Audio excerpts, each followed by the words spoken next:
रमेश बहुत मेहनती था। उसकी एक जनरल स्टोर की दुकान थी। उसकी आर्थिक स्थिति अच्छी थी। घर में उसकी पत्नी सुनीता और 2 बच्चे थे, जिनका नाम उसने बड़े प्यार से गुड्डू और गुड़िया रखा था। गुड्डू 14 साल का था, गुड़िया उससे 1.5 साल छोटी थी। वो सब मिलकर रविवार के दिन बाजार जाते और जरूरत का सारा सामान ले आते। एक बार, पापा मुझे चिप्स खाना है। मुझको तो अंकल चिप्स ही अच्छा लगता है। हाँ भाई, ले लेना। रमेश ने दोनों बच्चों को चिप्स के एक पैकेट दिलवा दिए। वो बड़ी खुशी खुशी अपना जीवन गुजार रहे थे। रमेश दिन भर अपने काम पर रहता और सुनीता बच्चों को स्कूल भेजने के बाद अपने घर के काम निपटाकर घर के पीछे लगे बगीचे में पेड़ पौधों की देखभाल करती। एक बार रमेश जैसे ही घर आया, पापा चलो ना, आज आइसक्रीम खाने चलते हैं। आज कोई सब्जी नहीं थी, इसलिए मैंने सोचा था कि हम आज बाहर ही खाने चलेंगे। चलो भाई, जब सबकी इच्छा है तो आज बाहर ही खाकर आते हैं। पापा आप मुझे पहले अंकल चिप्स लाकर दो ना। तुम मेरा बैग लेकर आओ। गुड़िया झट से पापा का बैग ले आई। मुझे मालूम था कि ये चटोरी लड़की जरूर चिप्स मांगेगी, इसीलिए मैं पहले ही ले आया। पापा मैं चटोरी नहीं हूँ। सब मिलकर बाहर रेस्टोरेंट में खाने गए। रमेश को बच्चों और पत्नी की छोटी छोटी ख्वाहिशों को पूरा करने में बहुत आनंद आता था। एक दिन, सुनीता, लगता है हमारे बिजनेस को किसी की नजर लग गई है। क्यों, क्या हुआ? आजकल हमारे बगल में ही एक बहुत अच्छी दुकान खुल गई है। सारे ग्राहक वहीं से सामान ले जाते हैं। हम तो बर्बाद हो जाएंगे। तुम चिंता मत करो, सब ठीक हो जाएगा। पर तुम पता करो कि क्यों सारे लोग हमारी दुकान से सामान नहीं ले रहे हैं। अरे, एक दिन एक बच्चे ने हमारी दुकान से फ्रूटी खरीद कर पिया और उसे फूड पॉइजन हो गया। बच्चा तो बच गया, पर हमारी माल की क्वालिटी को लेकर उन्होंने शिकायत कर दी है। जांच जब तक पूरी होगी तब तक तो हम बर्बाद हो जाएंगे। ऐसा मत कहो, कुछ ना कुछ तो हो ही जाएगा। रमेश बहुत परेशान लग रहा था। एक बार बदनामी का दाग लग जाता है तो ग्राहक दुकान बदल देते हैं। उसका काम धीरे धीरे ठप हो रहा था। भाग दौड़ करके भी वो अपनी दुकान बचा नहीं पाया। अंत में दुकान में ताला लग गया। घर की आर्थिक स्थिति खराब हो जाने से बच्चों का एडमिशन पास के ही सरकारी स्कूल में करवाना पड़ा। एक दिन जब वो बहुत परेशान था, पापा हमारा स्कूल में बिल्कुल भी मन नहीं लगता है। हमारा पुराना स्कूल ज्यादा अच्छा था। हाँ पापा, सच में मुझे भी स्कूल में जाने का मन नहीं करता। मेरे स्कूल में सारे फ्रेंड्स पैसे लेकर आते हैं, पर मम्मी हमें आजकल पैसे भी नहीं देती है। धीरे धीरे इसी तरह 2 साल बीत गए। घर में फांकों की नौबत आ गई। एक दिन रमेश बहुत उदास था। अपनी मजबूरी पर उसकी आंखों में आंसू बहने लगे, जिनको छुपाने के लिए वो अपने घर के पीछे बने बगीचे में चला गया। वो बगीचे में बेचैनी से टहल रहा था, तभी उसने देखा कि केले के पेड़ से एक केला गिर पड़ा। उसने पेड़ की तरफ नजरें उठाई तो लगा कि पेड़ का हर केला उसकी तरफ देखकर मुस्कुरा रहा है। तुम मेरा चिप्स क्यों नहीं बनाते? केले के चिप्स? हाँ। अगर मैं इन केलों का चिप्स बना सकूं तो शायद कुछ काम बन जाए।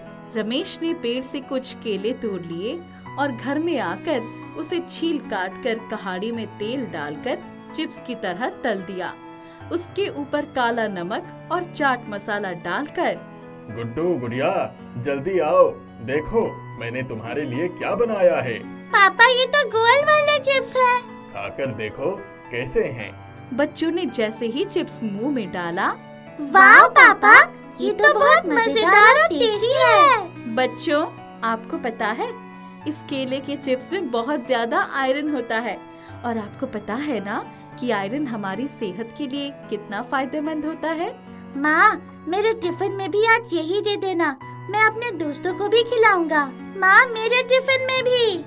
रमेश और सुनीता ने उनके टिफिन में केले के चिप्स दे दिए। स्कूल से वापस आकर, पापा मेरे फ्रेंड्स को चिप्स बहुत पसंद आए, हमें रोज टिफिन में यही दे दिया करो। क्यों ना इसी चिप्स को ही मैं अपना धंधा बना लूं?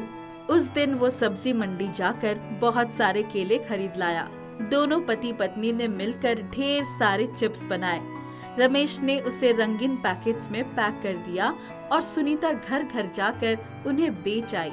धीरे धीरे उनके चिप्स लोगों को पसंद आने लगे, डिमांड बढ़ गई। तब बड़े बड़े कारोबारियों से केले लेने होंगे, मैं आज जाकर बात करता हूँ। कुछ सालों में ही उनका काम बढ़िया चल निकला। उन्हें चिप्स बनाने के लिए एक किराए की जगह लेनी पड़ी। धीरे धीरे काम ने जोर पकड़ लिया, आर्थिक स्थिति सुधर गई। अब तो उन्होंने काम के लिए बहुत सारे आदमी भी रख लिए थे। बच्चे अपने पुराने स्कूल में पढ़ने लगे। 4 साल में उन्होंने बहुत तरक्की की। अब हमें चिप्स बनाने के लिए किराए की जगह छोड़कर अपनी खुद की जगह ले लेनी चाहिए। हाँ, मैं भी यही सोच रहा था।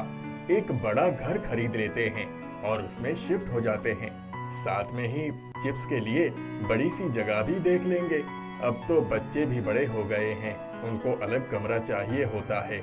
कुछ दिनों में ही उनके पास गाड़ी, बंगला सब हो गया। अब तो वो लोग बहुत अमीर हो गए थे। पैसे की चमक ने बच्चों पर भी पूरा प्रभाव डाला था। रोज उनकी शाम क्लब और पार्टियों में ही बीतने लगी। एक दिन सुबह सुबह, गुड्डू, गुड़िया, मुझे तुम लोगों से कुछ कहना है। मम्मी, शाम को बात करते हैं, अभी कॉलेज के लिए देर हो रही है। मॉम, आज मुझे रात को आने में देर हो जाएगी, मेरी फ्रेंड का जन्मदिन है। सुनीता चुप रही और उसे बच्चों की चिंता सताने लगी थी। ज्यादा पैसे की चमक दमक में कहीं बच्चों के कदम बहक न जाएं। तुम इन्हें थोड़ा कंट्रोल करो। सुनीता, तुम्हें याद है जब हमारी दुकान बंद हो गई थी, तब हमने 2 साल के लिए कितनी मुश्किलें झेली थी। अब तो बच्चों को चैन से जीने दो, चिंता क्यों करती हो? हाँ, तुम्हारी बात तो सही है। चलो देखा जाएगा, सब ठीक ही होगा। सुनीता, कल तैयार रहना, जरा अपना पुराना घर देख कर आते हैं।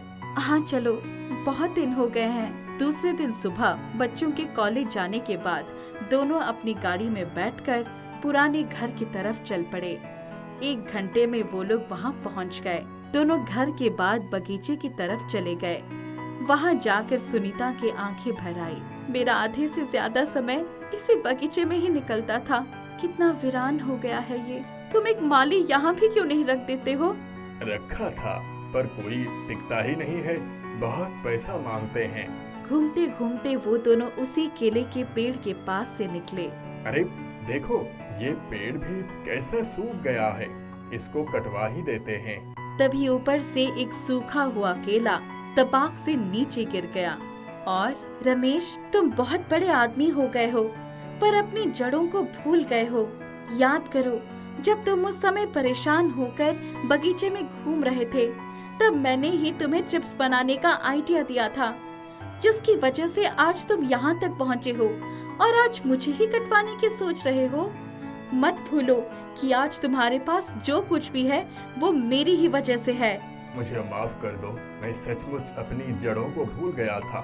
मैं इस बगीचे को फिर से वैसा ही बना दूंगा, तुम मुझसे नाराज मत हो।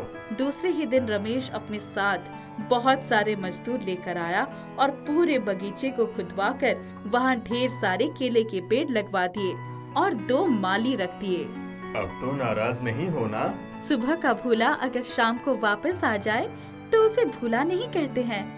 अब से कभी भी धन दौलत के नशे में अपनी जड़ों को मत भूलना, तभी एक सफल इंसान बनोगे। रमेश उसके बाद से हर रविवार को पूरे परिवार के साथ अपने पुराने घर में जाकर केलों को पानी देता, उनके साथ बातें करता।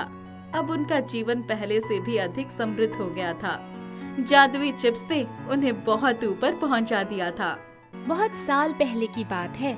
एक यशवंत सिंह नाम का नौजवान नौकरी की तलाश में परदेश जाने के लिए चल पड़ा। उस समय यातायात के साधन बहुत कम उपलब्ध थे। वह पैदल ही चला जा रहा था। मंजिल दूर थी, लेकिन पहुंचना मजबूरी थी। चलते चलते वह एक नदी के पास पानी पीने के लिए पहुंच गया। उसने पानी पिया और सोचने लगा, मैं इतने दूर के सफर में अकेला ही जा रहा हूँ। काश मेरा कोई साथी होता तो सफर बातों बातों में कट जाता। इतने में उसे कुछ दूरी पर एक केकड़ा नदी के किनारे दिखाई पड़ा। उस केकड़े के पीछे से एक बड़ा अजगर आ रहा था। वह केकड़े को खाने जाना चाहता था। यशवंत तेजी से दौड़ा।